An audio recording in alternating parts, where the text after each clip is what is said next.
당신에게 건강 주시기를 원합니다. 인사하겠습니다. 하나님께서 당신에게 건강 주시기를 원합니다. 건강을 주시기를 원합니다. 건강 주시기를 원합니다.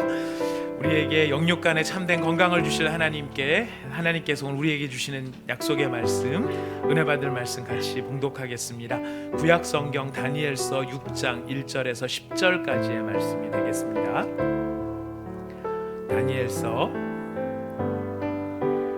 6장입니다. 6장 1절에서 10절 다 찾으셨으면 저와 여러분이 한 절씩 나누어 읽도록 하겠습니다. 우리가 함께 읽는 이 말씀은 지금도 살아계신 하나님의 말씀입니다. 아멘. 제가 1절을 먼저 읽겠습니다.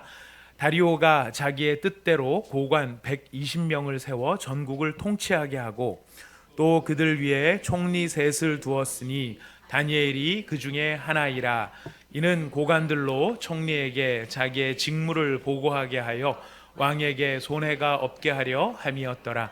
다니엘은 마음이 민첩하여 총리들과 고관들 위에 뛰어나므로 왕이 그를 세워 전국을 다스리게 하고자 한지라. 이에 총리들과 고관들이 국사에 대하여 다니엘을 고발할 근거를 찾고자 하였으나 아무 근거 아무 허물도 찾지 못하였으니 이는 그가 충성되어 아무 그릇됨도 없고 아무 허물도 없음이었더라. 그들이 이르되 이 다니엘은 그 하나님의 율법에서 근거를 찾지 못하면 그를 고발할 수 없으리라 하고, 이에 총리들과 고관들이 모여 왕에게 나아가서 그에게 말하되 다리오 왕이여 만수무강하옵소서. 나라의 모든 총리와 지사와 총독과 법관과 관원이 의논하고 왕에게 한 법률을 세우며 한 금령을 정하실 것을 구하나이다. 왕이여 그것은 곧 이제부터 30일 동안에 누구든지 왕 외의 어떤 신에게나 사람에게 무엇을 구하면 사자굴에 던져 넣기로 한 것이니이다. 그런즉 왕이여 원하건대 금령을 세우시고 그 조서에 왕의 도장을 찍어 메대와 바사에 고치지 아니하는 규례를 따라 그것을 다시 고치지 못하게 하옵소서 하매, 이에 다리오 왕이 조서에 왕의 도장을 찍어 금령을 내니라. 다니엘이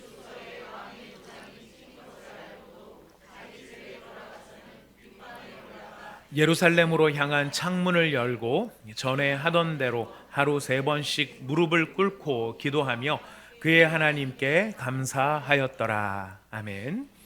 저희는 지금 몇 주간에 걸쳐서 하나님의 임재라고 하는 주제를 가지고 말씀을 생각하고 있습니다. 하나님의 명백한 임재, 누가 보더라도 어떤 때 보더라도 확실하게 이것은 하나님의 임재하심이다 라고 하는 하나님의 임재를 우리가 소원하고 또 갈망하는 데 있는데요.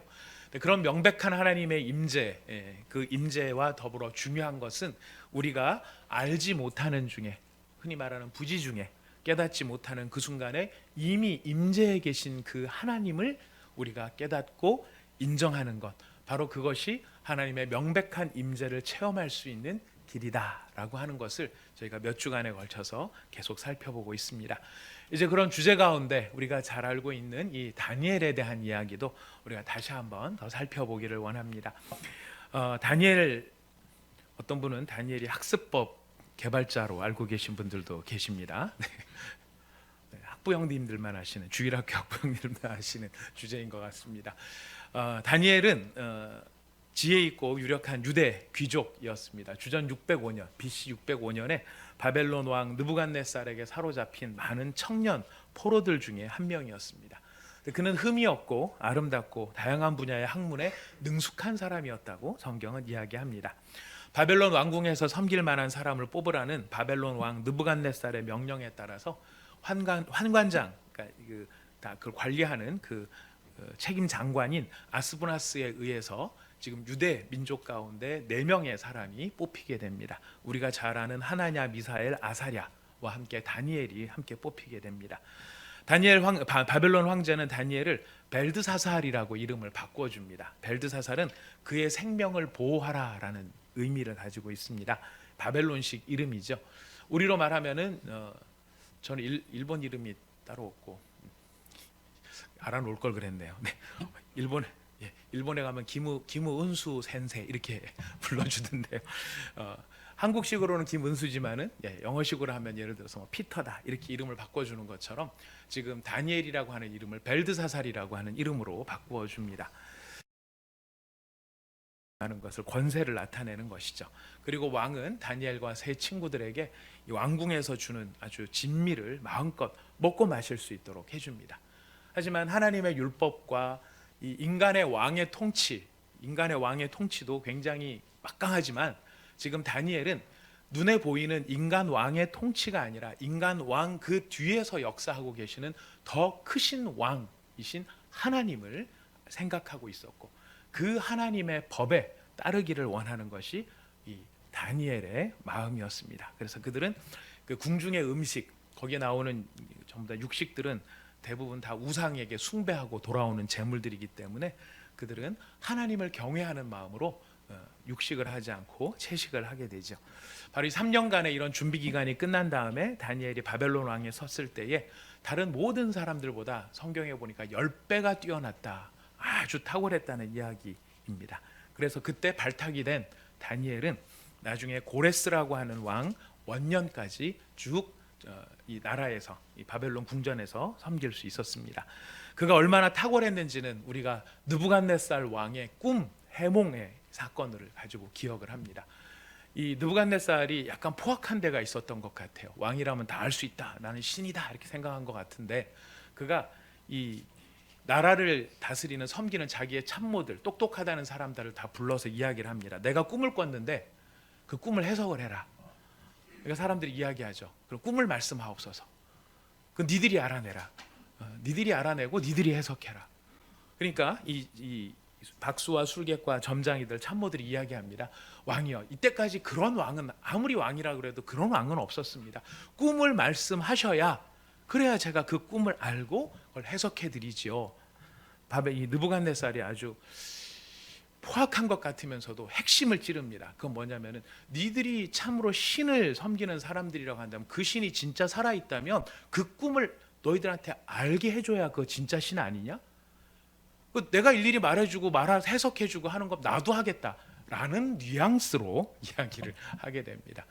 아무도 그걸 맞출 수가 없죠. 그 바벨론 그 박수들 이 참모들이 섬기는 신들이 진짜 살아있는 신들이 아니었기 때문에 누구도 느부갓네살이 무슨 꿈을 꿨는지를 알지를 못했습니다. 그때 다니엘이 자기에게 시간을 달라. 그래서 하나님 앞에 기도하러 갑니다.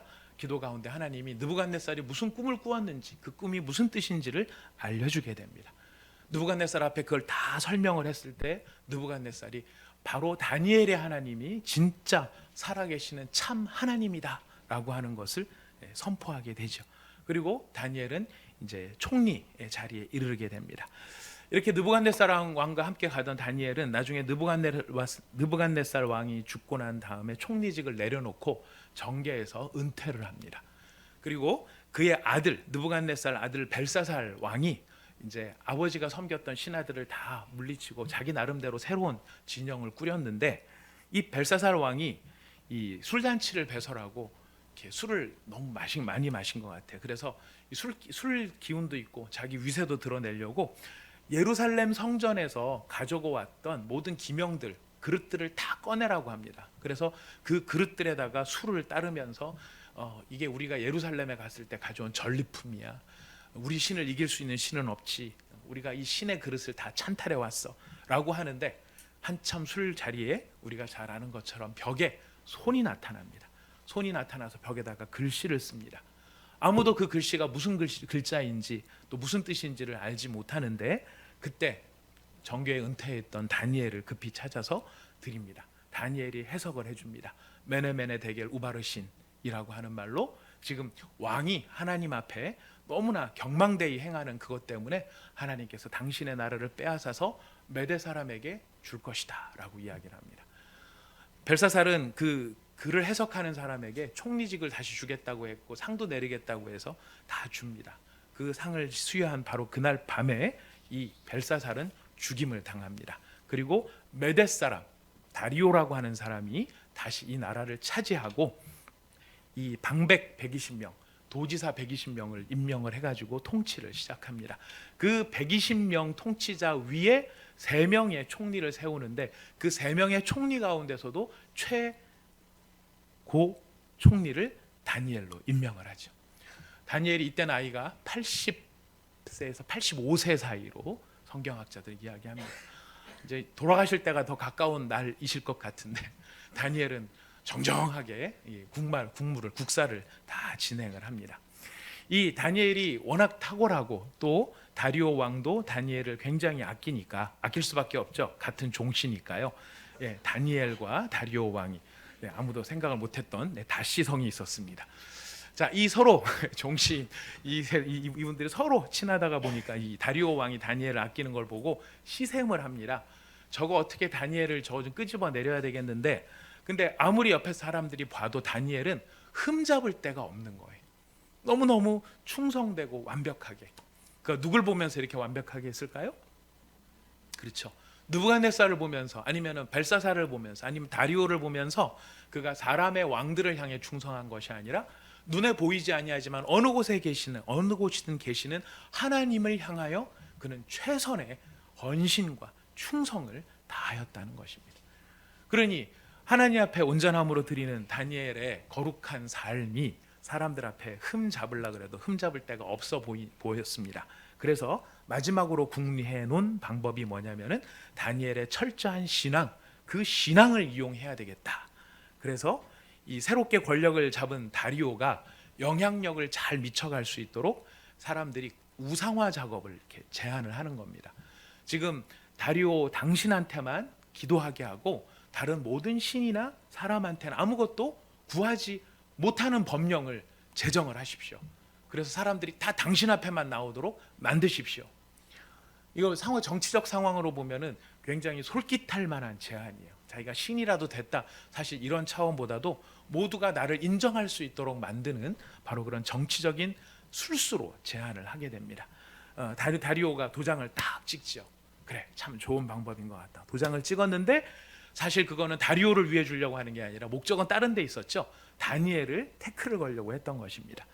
바로 이 조서가 도장에 빵 찍혔다라는 것을 지금 누가 제일 잘 알까요? 다니엘이 제일 잘 알고 있습니다.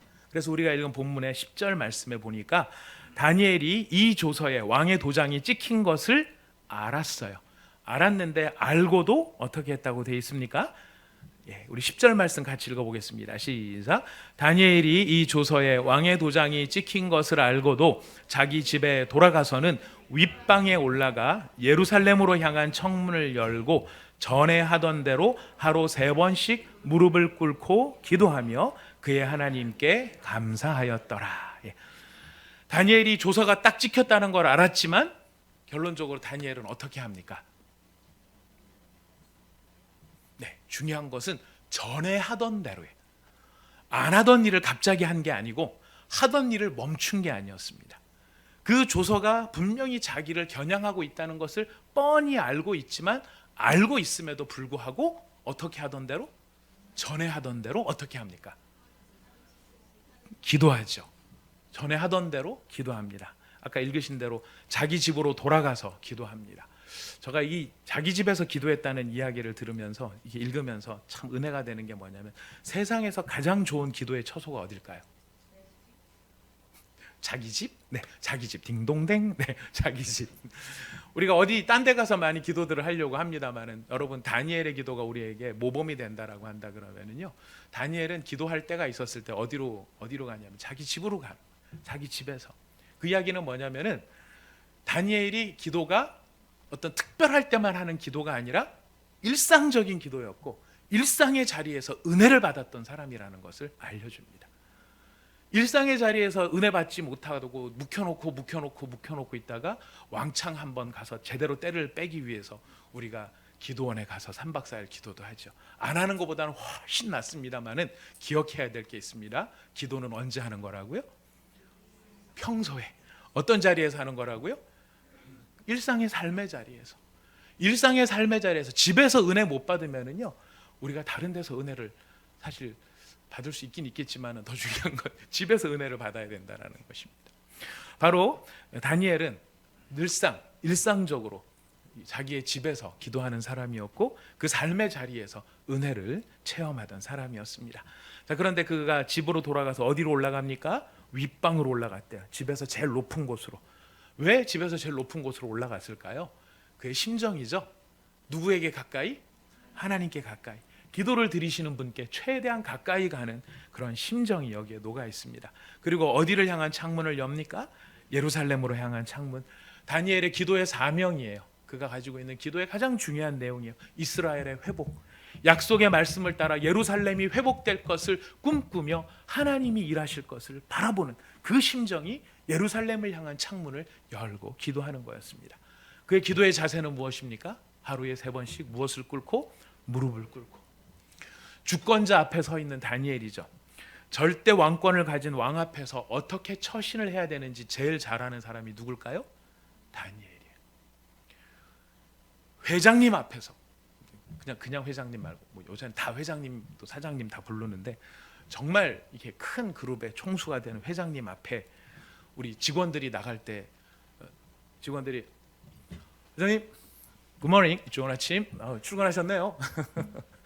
오늘 뭐 별일 없으세요? 예, 저도 오늘 외근이 있는데 회장님 또 가요? 이러고서 가는 직원들은 한 사람도 없을 거예요. 예.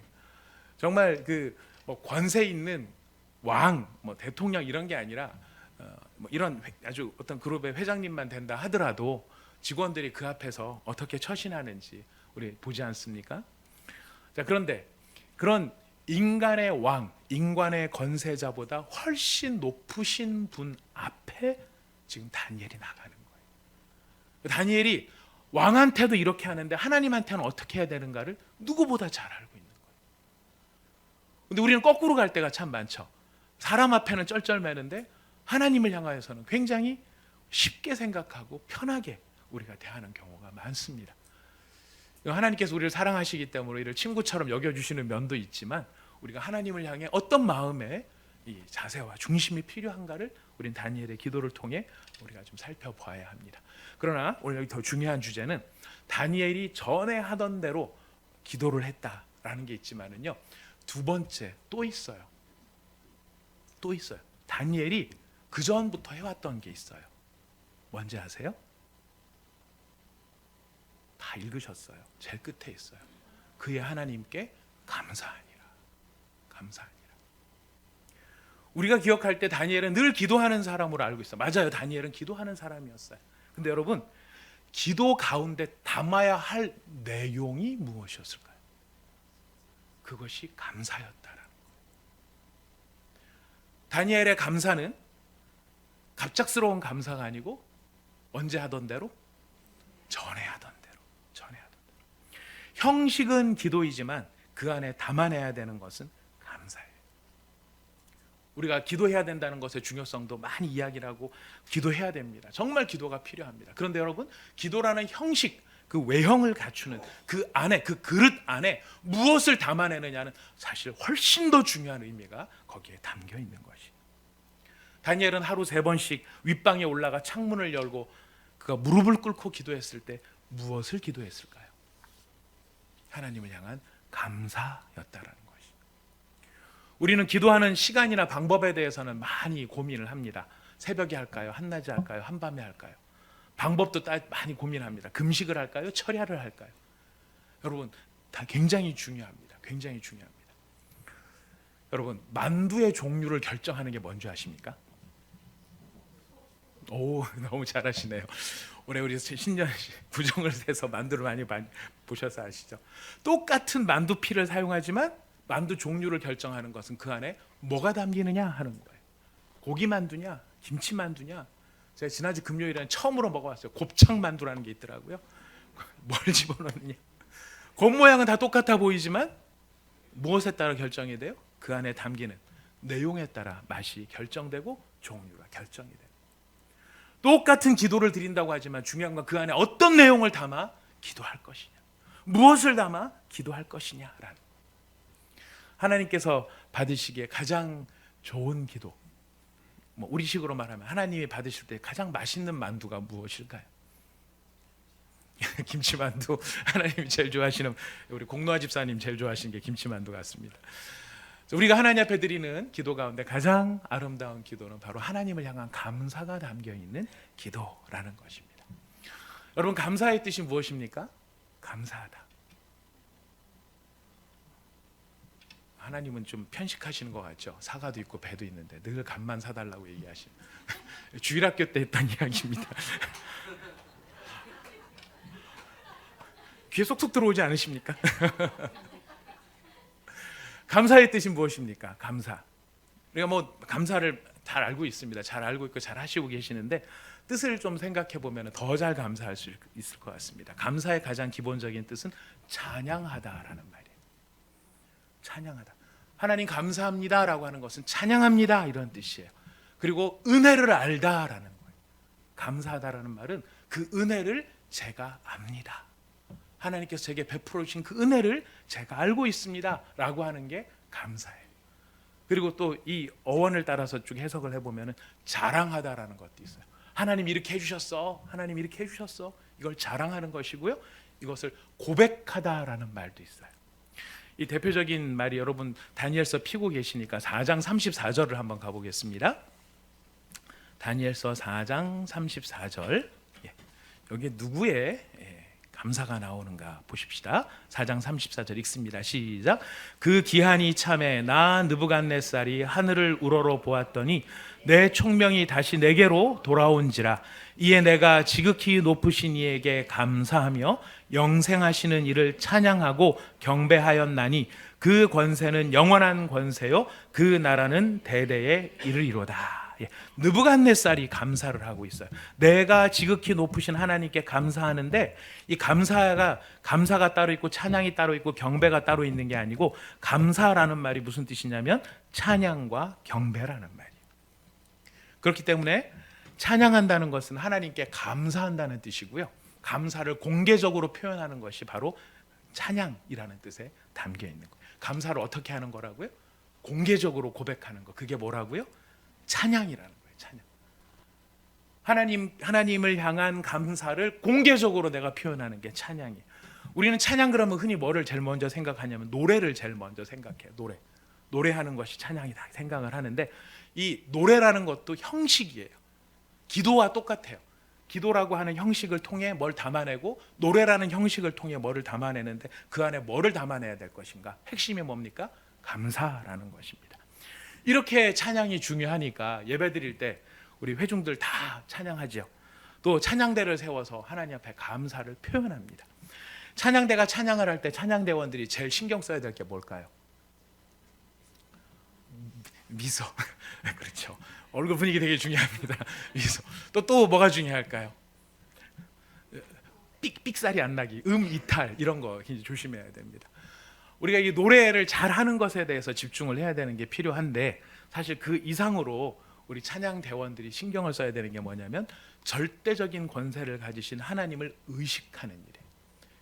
이 찬양을 누구에게 드리는가, 이 감사를 누구에게 드리는가를 하나님을 향한 감사의 중심을 반듯하게 세워야 합니다. 교우들은 찬양대가 찬양할 때 어떻게 해야 될까요? 오늘 소프라노 저 자매가 조금 얼굴빛이 이상하네, 집에서 뭔 일이 있었나? 뭐 이런 거를 생각을 해야 될까요? 예. 이 곡은 좀 연습을 많이 안 하고 섰나 봐, 괜히 좀 음이 좀 불안해, 이런 것들을 봐야 될까요? 우리 회중들이 찬양대가 찬양을 하는 것을 할 때 찬양하는 것을 관람하거나 구경하는 것이 아닙니다. 찬양대의 찬양을 통해 우리가 감사의 그 찬양에 함께 무엇을 담아야 될까요? 감사를 담아야 돼요. 그래서 그 뜻이 내게 딱 통할 때 크게 아멘으로 화답하는 것이 우리에게 꼭 필요한 일인 것입니다. 여러분, 노래를 못한다 할지라도요, 일상의 삶 속에서 하나님을 향한 감사의 마음을 갖는 것이 바로 하나님을 찬양하는 것입니다. 국립합창단이요, 아무리 찬송곡을 기가 막히게 연주하고 노래해서 듣는 사람들한테 와 하게 한다 할지라도 하나님이 기뻐하시는 것은 또 다른 차원의 문제라는 거예요. 왜냐하면 그들은 노래를 했지 하나님을 향해 감사한 것이 아니거든요. 하나님은 무엇을 보시는 분이십니까? 중심을 보시는 분이세요. 그래서 그 안에 무엇을 담아내느냐, 다니엘의 이 기도의 탁월함은 어디에 있냐면은, 이것이 조서에 도장이 찍혀 있는 줄 알면서도 그가 전과 같이 무엇을 한 거예요? 예, 기도를 통해 감사를 한 거예요. 기도를 통해 감사를 한 거예요. 이 감사가 갖는 중요성은 우리가 굳이 더 강조하지 않아도 되겠습니다만 사실 기억해야 될 중요한 두 가지 요인이 있습니다.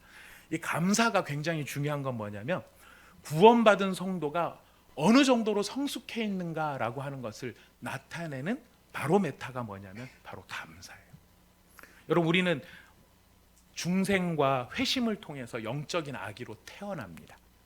태어난 영적인 아기로 태어난 우리는 예수 그리스도의 장성한 분량에 이르기까지 자라나야 됩니다. 그 자라남을 성화라고 이야기합니다. 자라나서 완성되는 것을 영화라고 이야기합니다. 우리가 예수님을 닮아 성화라고 하는 것은 거룩해지는 것인데, 거룩해지는 것은 점잖아지고 품격이 있고 고상해지는 것이 아니고요, 거룩해진다라고 하는 말의 핵심은 뭐냐면 예수님을 닮았다라는 뜻이에요. 우리가 먼저 구원받고 이 세상에 살아가는 이유는 우리가 영적으로 자라나기 위함인데, 영적으로 잘 자랐는지 모델이 있죠. 기준이 있겠죠. 누가 기준이세요? 예수님이 기준이신 거예요. 그리고 예수님을 점점점 닮아가는 게 성화되어가는 거예요. 예수를 믿는 사람들한테 점잖음과 품격을 요구하는 것은 조금 다른 2차적인 문제입니다. 예수님을 믿는 사람들한테 요구되어져야 되는 것은 첫 번째가 뭘까요? 예수님을 닮아가느냐. 예수님을 닮아가느냐. 예수님을 많이 닮아간 사람, 닮아갔는지 안 닮아갔는지 알 수 있는 게 두 가지인데, 첫째는 순종이고 두 번째는 감사예요. 순종은 말씀에 대해서 나타나는 겁니다. 이 사람이 정말 예수님을 닮아서 예수님처럼 영적으로 잘 성장했느냐, 하나님의 말씀을 존중하는 걸로 나타나거든요. 아무리 교회 다니는 시간이 오래됐다 할지라도 하나님의 말씀을 모르고 그 말씀을 제껴놓고 내 생각만 자꾸 이야기한다, 이건 아직도 누구를 못 닮은 거예요? 예수님을 못 닮은 거예요. 그래서 남을 위해서 희생할 줄도 모르고요, 예수님 닮았다는 가장 중요한 것은 남을 위해 희생하는 거거든요. 예수님께서 보여주신, 우리 가운데 보여주신 사랑의 실체는 희생이에요. 근데 희생을 모르고 자꾸 남한테 내 의견 주장하고 내 고집 주장하고 내 기분 주장하고 내 감정 주장하고 내 자존심을 주장하는 것은 아직도 우리가 더 성장해야 될 여지가 남았다라고 하는 것을 알려줍니다. 그래서 예수님 닮았는지, 우리가 예수님을 닮아가는 성화가 됐는지 안 됐는지를 보여주는 모습은 첫 번째는 순종이고 두 번째는 뭐였다고요? 감사였다라는, 감사. 여러분, 저희가 성경을 지금 찾지는 않겠습니다만 예수님께서 성찬식을 제정하시면서 살과 피를 기념해서 떡과 잔을 제정하시죠. 그러면서 떡을 떼주시고 피를 상징하는 잔을 내주실 때 하나님 앞에 뭘 하셨는지 아십니까? 분위기 보니까 그렇죠. 네, 감사를 하셨어요. 자기 살을 찢고 자기 피를 흘리는 그 일을 놓고 하나님 앞에 드린 게 감사였어요. 성경에 정확하게 표현이 되어 있습니다. 그래서 우리가 예수님을 얼마나 닮아갔는지를 알 수 있는 것이 바로 감사예요. 그래서 우리의 기도 가운데 감사가 어느 정도로 담기느냐 하는 것은 우리가 얼마나 성장하고 있느냐를 알려주는 중요한 지표가 되는 것입니다. 근데 여러분, 이 감사의 기도가 중요한 두 번째 이유가 있어요. 그건 뭐냐면 바로 감사를 담은 기도가 깨어있는 기도라는 사실 때문에 그렇습니다. 아니, 기도가 깨어있는 기도가 있고 안 깨어있는 기도가 있을까요? 깨어있다라는 걸 뭐라고 우리 깨어있다는 말은 이 예수님의 재림을 기다리는 우리들한테 굉장히 중요한 말이거든요. 왜냐하면 예수님께서 계속 경고를 하셨어요. 깨어있으라, 깨어있으라. 뭐가 깨어있는 것일까요? 그래서 어떤 분은 맨날 철야를 하세요. 진짜로 그런 심정으로 철야를 하세요. 그 중심 절대 비웃고 싶은 마음은 없습니다. 근데 참 좋은 것인데, 성경이 말하는 바 깨어있는 게 무엇인가? 골로새서 4장 2절을 찾아보겠습니다.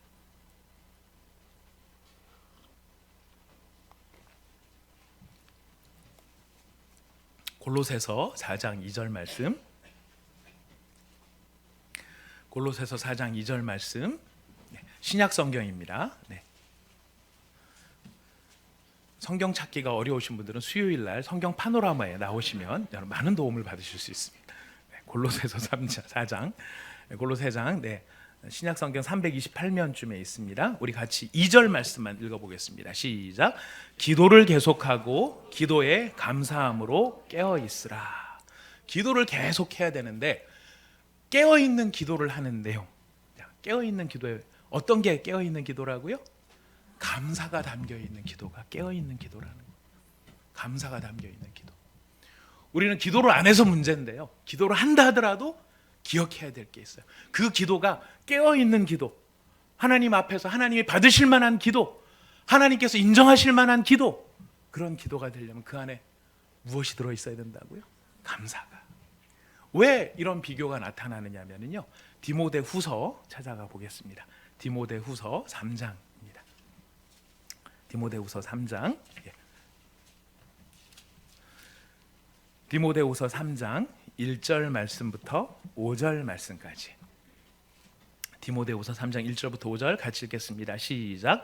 너는 이것을 알라. 말세에 고통하는 때가 이르러 사람들이 자기를 사랑하며 돈을 사랑하며 자랑하며 교만하며 비방하며 부모를 거역하며 감사하지 아니하며 거룩하지 아니하며 무정하며 원통함을 풀지 아니하며 모함하며 절제하지 못하며 사나우며 선한 것을 좋아하지 아니하며 배신하며 조급하며 자만하며 쾌락을 사랑하기를 하나님 사랑하는 것보다 더하며 경건의 모양은 있으나 경건의 능력은 부인하니 이 같은 자들에게서 내가 돌아서라.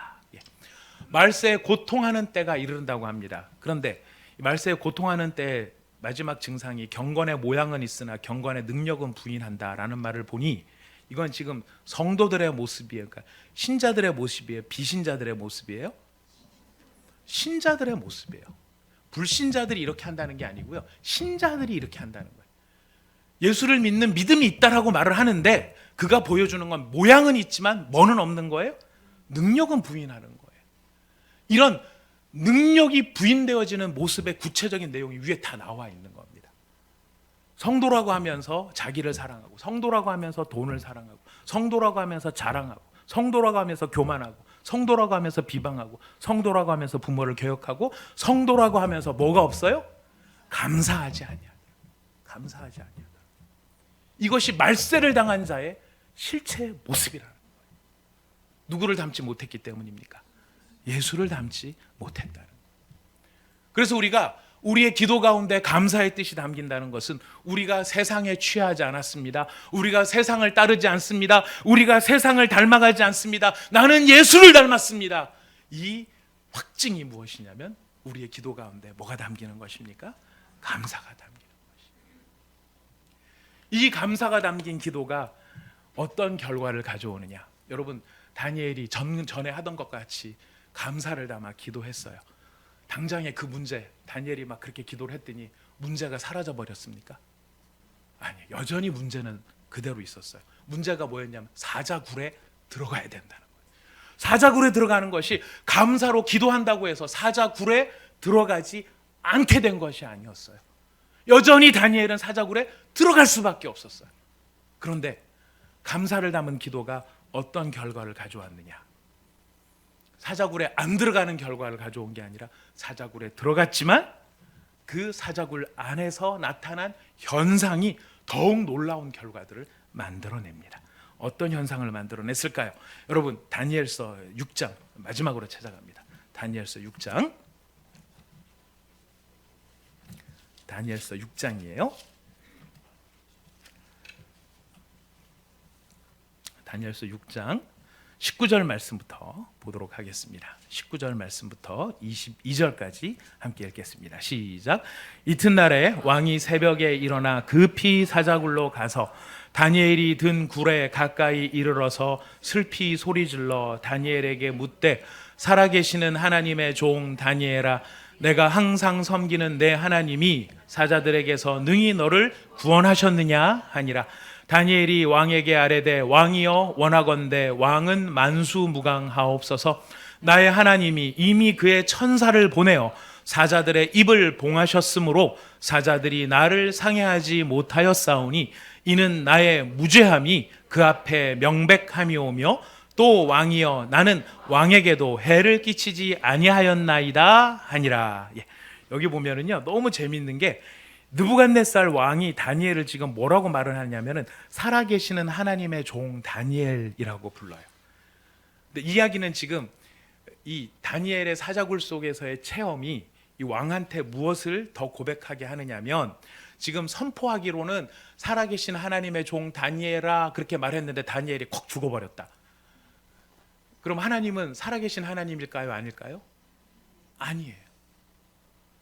지금 이 다리오의 입을 통해서 하나님께서는 무엇을 보여주시느냐면은 감사를 담은 기도가 어떤 결과를 가져오느냐? 하나님이 살아계신다라고 하는 것을 느끼게 해주고 보여주는 결과를 가져온다는 거예요. 두 번째로는 항상 섬기는 종, 하나님을 그렇게 항상 섬기는 종 다니엘아, 하나님이 너를 구원하셨느냐? 질문이에요. 그 질문에 대한 대답, 다니엘의 생존은 무엇을 의미합니까? 하나님은 하나님을 항상 섬기는 종을 잊어버리신다, 구원하신다? 구원하신다. 구원하신다. 우리의 신앙의 용기고 힘이에요. 항상 하나님을 경외하는 자를 하나님이 반드시 기억하신다라는 거예요. 그래서 그를 위해서 누구를 보내셨습니까? 천사를 보내셨고요. 무엇을 막아주셨어요? 사자들의 입을 막아주셨어요.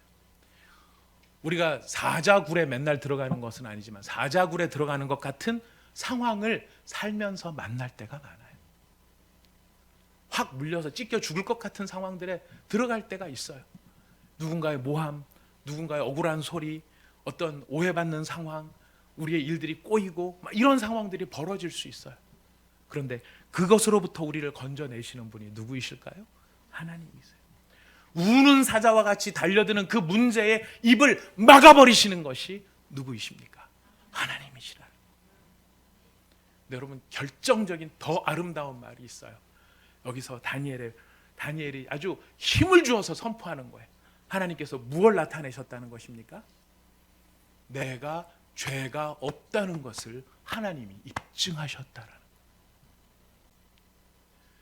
내가 죄가 없다라는 것을 누가 인정해 주시는 거예요? 하나님이요. 우리가 제일 분통 터지는 장면들이 이런 때가 많아요. 나는 죄가 없는데 다 나한테는 뭐라고 죄가 있다라고 이야기를 하고 오해받고 억울한 소리를 들을 때가 있어요. 어디 가서 하소연도 못해요. 누가 나한테 막 그런 얘기를 했대, 이런 얘기를 들었어요. 그랬을 때 우리가 어떻게 해야 될까요? 핸드폰은 폼으로 있는 게 아니야, 이럴 때 쓰라고 있는 것이지. 그래서 온 교우들한테 다 전화를 합니다. 순장님, 교구장님, 목사님, 제가 이런 소리를 들었는데 제가 미치고 팔짝 뛰겠는데 목사님 제가 안 그런 거 아시죠? 이럴 수 있죠. 이럴 수 있어요. 예. 근데 여러분 사람이 아무리 그 사람 죄 없다고 해줘도 사실 크게 문제가 근본적으로 해결되지 않아요. 누가 그 사람이 무죄하다는 것을 나타내셔야 됩니까? 하나님께서. 하나님께서 그가 무죄하다라는 것을 나타내시는 것. 이것이 바로 성도가 갖는 힘이요 능력이라는 것입니다. 이 모든 것이 무엇을 통해 나타났어요? 명백한 하나님의 임재를 통해 나타난 거죠. 근데 이 명백한 하나님의 임재가 어떻게 체험됩니까? 부지 중에 내가 알지 못하는 그때 하나님이 명백히 눈에 보이지 않는 그 순간이라 할지라도 여전히 그를 향해 기도하고 그 기도 가운데 감사를 담았던 다니엘의 체험이 거기에 녹아 있을 때, 부지 중에 하나님을 높이고 경외하며 감사하는 그 일이 다니엘의 삶 속에 있었을 때 마침내 뭐가 나타납니까? 명백한 하나님의 임재가 나타나더라는 것입니다. 올 한 해 우리 온사랑의 교회 성도 여러분, 그리고 이 자리에 같이 예배를 드리는 사랑하는 성도 여러분들의 삶 속에 하나님의 명백한 임재가 나타나는 큰 영광과 은혜가 있기를 축복합니다. 그를 위해서는 어떻게 해야 될까요? 우리가 명백한 하나님의 임재가 느껴지지 않는 그 순간이라 할지라도 감사를 담은 기도, 감사를 담은 기도. 그래서 바울은 이렇게 이야기합니다. 아무것도 염려하지 말고 오직 모든 일에 뭐와 뭐로? 기도와 간구로 너희 구할 것을 감사함으로 하나님께 아뢰라. 감사함으로 하나님께 아뢰라. 여러분 우리가 한 번에 이거 잘할 수는 없습니다. 한 번에 그냥 뭐든지 다 감사하고 이럴 수 없습니다. 이거는 훈련과 연습이 사실 많이 필요한 부분입니다. 그래서 우리가 지금부터 올해 해야 될 기본적인 것, 우리 처음에 말씀을 제가 굉장히 강조를 하고 있었는데 이 말씀을 보시는 일과 더불어서요, 여러분 우리 몸에 하나님을 의식하는 훈련이 필요한데, 그러려면 무엇부터 시작하는 게 좋을까요? 어려운 일 말고 쉬운 일부터 우리가 하나님께 감사하는 법을 훈련하는 것이 좋습니다. 필요합니다. 여러분, 쉬운 일이 뭐가 있을까요? 오늘 집에 들어가시면 우리 사랑하는 배우자들이 있거나 자녀들이 있으면 그 두 손을 꼭 잡고 이야기하세요. 하나님 감사합니다. 감사합니다. 이렇게 무지하게 속썩이는 남편을 주신 것을 감사드립니다. 무지하게 말 안 듣는 애들을 주신 것을 감사합니다. 그러면 안 되겠죠. 나 무지하게는 다 빼버리고 그냥 하나님 정말 감사합니다. 우리 하나님 정말 감사합니다. 이토록 귀한 사람을 함께 저에게 주신 것을 감사드립니다. 여러분, 이 감사로부터 우리가 시작할 수 있는 것입니다. 이 감사가 되어야 뭐도 될까요? 조서에 어인이 찍힌 것을 알고도 전과 같이 하나님 앞에 나가 기도하고 감사하는 일이 벌어질 수 있다는 것입니다.